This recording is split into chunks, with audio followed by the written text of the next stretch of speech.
राधे राधे, जय जगन्नाथ। दोस्तों, एक बूढ़ी अम्मा जो भगवान को नहीं अपना लाला मानती थी, हर सुबह वो अपने लाला के लिए सबसे पहले भोग बनाने की तैयारी करती थी। उस दिन उन्होंने अपने हाथों से बड़े प्यार से दही बड़े बनाए, सिर्फ अपने लाला के लिए। आज अम्मा ने ठान लिया था कि अपने लाला को अपने हाथों से दही बड़े खिलाकर ही लौटेगी। लेकिन उस दिन मंदिर में महाभोग था और भक्तों की भीड़ उमड़ पड़ी थी। हर धक्का सह लिया, लेकिन मटके को एक पल भी नीचे नहीं होने दिया। उन्हें बस एक ही चिंता थी, कहीं मेरे लाला का भोग ठंडा ना हो जाए। लेकिन भगवान तक पहुंचने से पहले उनका सामना एक परीक्षा से होने वाला था। उसने पूछा, अम्मा, इस मटके में क्या है? अम्मा बोली, मेरे लाला के लिए अपने हाथों से दही बड़े बनाए हैं बेटा। पुजारी मुस्कुराया, यहाँ 56 भोग लगता है अम्मा, तुम्हारे गरीब दही बड़े भगवान को नहीं चढ़ सकते, इन्हें बाहर बांट दो। यह शब्द अम्मा के दिल में तीर की तरह उतर गए, लेकिन उनका विश्वास अभी भी अटल था। टूटा था उनका दिल, लेकिन विश्वास नहीं। वो कल्पवट के नीचे बैठ गईं, जहाँ पर भक्त अपने मन की बात कहता था। उन्होंने मटके को ऐसे संभाला जैसे माँ अपने बच्चे को संभालती है। लाला, अगर तू नहीं आएगा तो मैं भी यहीं बैठी रहूँगी। जब तक मेरा लाला नहीं खाएगा, कोई इसे छू भी नहीं सकता। पहली परीक्षा शुरू हो चुकी थी, भूख और धूप की परीक्षा। लोग बोले, अम्मा घर चलो, भगवान पत्थर की मूर्ति है, बाहर नहीं आएंगे। अम्मा बोली, मेरा लाला तो आएगा, मुझे उस पर पूरा भरोसा है। घंटे बीत गए, लेकिन उनका इंतजार नहीं टूटा। लेकिन असली परीक्षा अभी बाकी थी। शाम ढल चुकी थी, लेकिन अम्मा का विश्वास अभी भी अडिग था। पुजारी बोला, अम्मा मंदिर बंद होने वाला है, अब घर लौट जाओ। तब अम्मा बोली, मेरा बेटा आएगा, मेरा बेटा आएगा। मुझे यकीन है और मुझे पूरा विश्वास है कि मेरा लाला आएगा। पुजारी ने सोचा, यह बूढ़ी अम्मा अब कभी नहीं मानेगी। तो कुछ ही क्षणों के बाद भगवान के द्वार भी बंद हो गए। अब वहाँ सिर्फ एक भक्त और उसका विश्वास बचा था। उन्होंने मटके को ऐसे संभाला जैसे गोद में अपना बच्चा हो, और धीरे धीरे उनके ओंठों पर एक लोरी उतर आई। सो जा मेरे लाला, सो जा तू प्यारे। रात गहराती गई, लेकिन इंतजार खत्म नहीं हुआ। और तभी आधी रात से पहले मंदिर के भीतर कुछ ऐसा हुआ जिसने इतिहास बदल दिया। जैसे ही भक्त की परीक्षा पूरी हुई, मंदिर के भीतर दिव्य शक्ति जाग उठी। सबसे पहले सुनाई दी एक नन्हे कदमों की आहट। एक नन्हे कदमों की आहट। नन्हा लाला अपनी माँ की पुकार सुन चुका था। उन्होंने पहले चारों तरफ देखा, कहीं कोई देख तो नहीं रहा है। ताले नहीं टूटे, द्वार स्वयं खुल गए और नन्हा लाला चुपके से अपनी माँ के पास चल पड़ा। हर कदम अपनी अम्मा तक पहुँचने की जल्दी में था। अम्मा को पता भी नहीं था कि उनका लाला अब उनसे बस कुछ कदम दूर था। अम्मा कर और फिर माँ और बेटे की नज़रें पहली बार मिली। अम्मा, कितना इंतज़ार करवाओगी? मुझे तो बहुत भूख लगी है। खुद भूख लगी है। अम्मा ने आंखें खोली।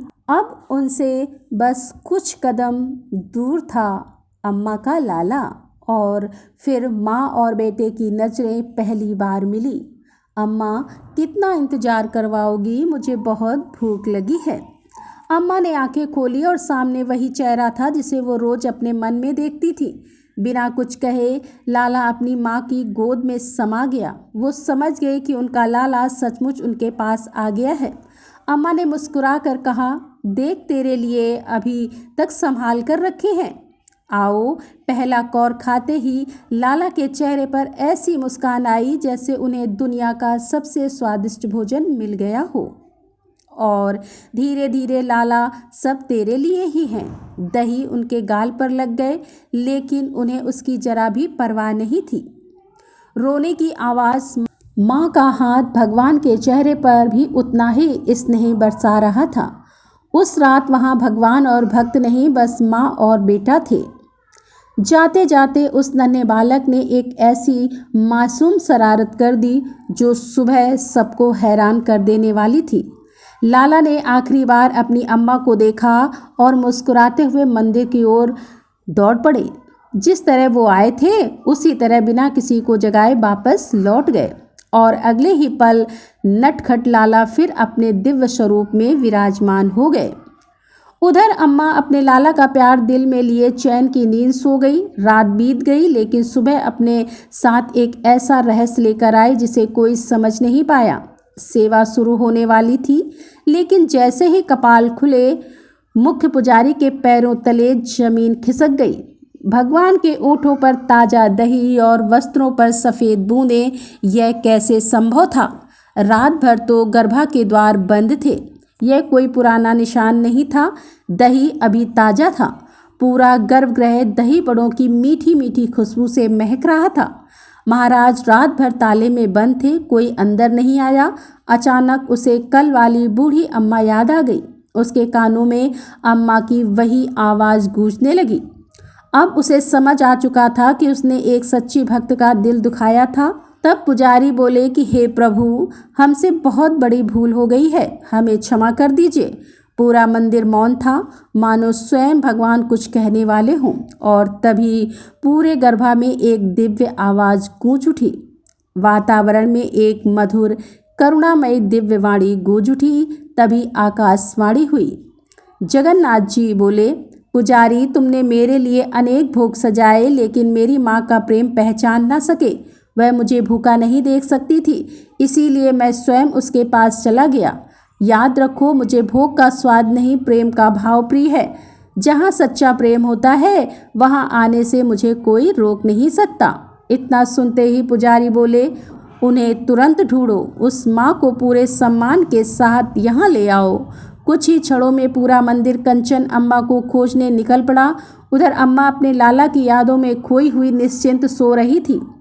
तब वहाँ पर आकर जगाया और कहा, अम्मा कृपया उठिए, आपको बुला रहा है। अम्मा को समझ नहीं आया आखिर मंदिर में उन्हें कौन बुला रहा है। जिस रास्ते से उन्हें कल लौटाया गया था, आज उसी रास्ते से सम्मान के साथ ले जाया जा रहा था। और फिर वही पुजारी जिन्होंने कल उन्हें रोका था, आज उनके चरणों में झुक गए। हमें क्षमा कर दीजिए माँ, हम आपके प्रेम को पहचान नहीं पाए।